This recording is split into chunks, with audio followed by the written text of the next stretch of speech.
Hi there, I'm Larry, and this is the Apatros review. Now, this is the second of two legendary reverse classics I'm reviewing for my birthday, which is 21st March 2023, and I give my birthday wishes out there to anyone else born on 21st March. I'm turning 38 today. And after getting through the strangely entrancing poetic mess as Beast of Yucca Flats, I've definitely got plenty of juice and masochistic tank to go. Now, the film I'm reviewing here is The Naked Witch, which is also known as The Looking Back Witch. This was originally shot in 1960, copyright 1961, released theatrically in 1964 at a local drive-in, and then released onto the internet 23rd June 2017, although there have been a couple of DVD releases before, mainly for Something Weird Video. And this was directed, written, and edited by Claude Alexander and Larry Buchanan. It was produced by Claude Alexander, the camera operator was Ralph K. Johnson, and music was by Ray Plugins. The cast includes Robert Short, Libby Hall, Joe Merriman, Charles West, Marilyn Pope, Jack Herman, Dennis Adams, that's Dennis 1N, Howard Ware, and Gary Owens. Now, after a rather pointless exposition dump giving us some blatantly incorrect historical information on the practice of witchcraft during the Dark Ages, which were also the Middle Ages, contrary to what the narrator says, sometime during the 1850s, the elder of a village of German settlers in the rural Texas town Luckenbach washes his hands of this extramarital affair with a local widow by accusing her of being a witch. The poor widow was put to death, but right before she is staked through the heart and buried in an unmarked grave, she decides to become a witch for real, and pledges her soul to the devil in exchange for a mission of revenge. 100 years later, and a Texas college student, driving through the area who stops and looking back for some historical research, and needing to stay the night at a local inn, due to his car running out of gas right out of town, learns of the story and goes out to find the hag's grave. He does find it, and after digging her up, he removes the stake from the widow's skeletal remains, only for the widow to start reconstituting. A bit like that classic scene from the original Hellraiser when Frank Cotton comes back to life after his brother's blood touches the floorboards, only without the awesome practical effects that Clive Barker paid Bob King to do in his film back in 1987. The widow rising from her grave and going for a little nature hike, completely in her birthday suit. Either she was subjected to some humiliation, stripped right before she was executed, or her clothes had completely rotted away.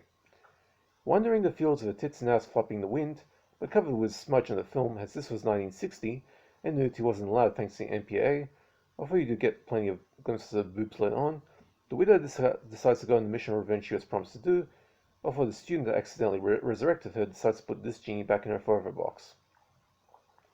The Naked Witch was the first film directed by Larry Buchanan, a director who had been considered by many to be one of the worst directors ever to exist. His reputation lies on a series of extremely cheap telepic remakes he made for ARP of old Roger Corman monster flicks, which was, contrary to popular opinion, actually commissioned by ARP so they could pad out their television syndication package. These telepic remakes were all fair game to be called atrocious, even though they were almost identical to their much better originals, due to Buchanan using the original scripts for his remakes. The film was shot with a 16mm camera, which explains some of the quality of current extant prints, finding a decent quality copy of this one being a bit of a challenge.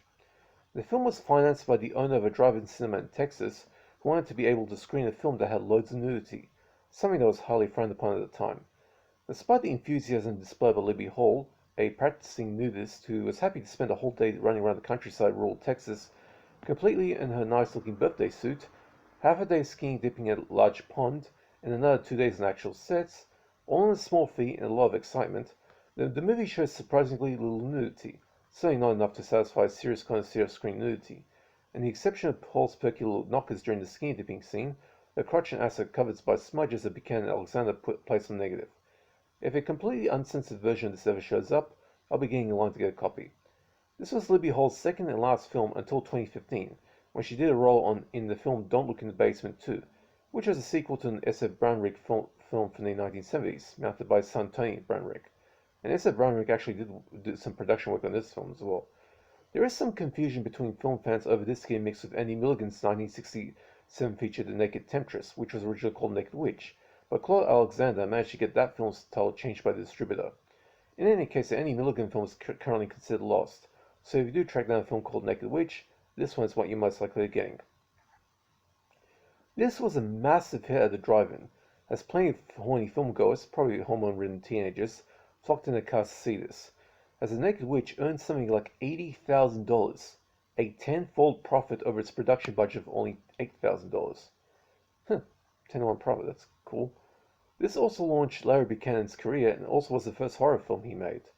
The Naked Witch was part of the nudie film market of the 1960s, which was as close as a filmmakers of nature would get to seeing sexuality on screen, until the advent of both softcore and hardcore porn in the late 1960s and early 70s.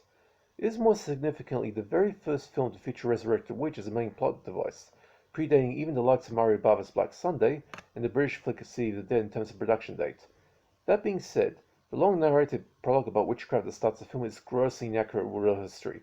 For example, the narrator makes the mistake of referring to the Dark Ages and the Middle Ages as separate eras, when anyone with a decent sense of history would know the Dark Ages were the Middle Ages. Both terms refer to the same era. And the narrator gives off the impression he doesn't know jack shit about the subject, or whoever wrote the script doesn't know jack shit about the subject. As far as story goes, the story here is basic, but despite that works surprisingly well for the most part.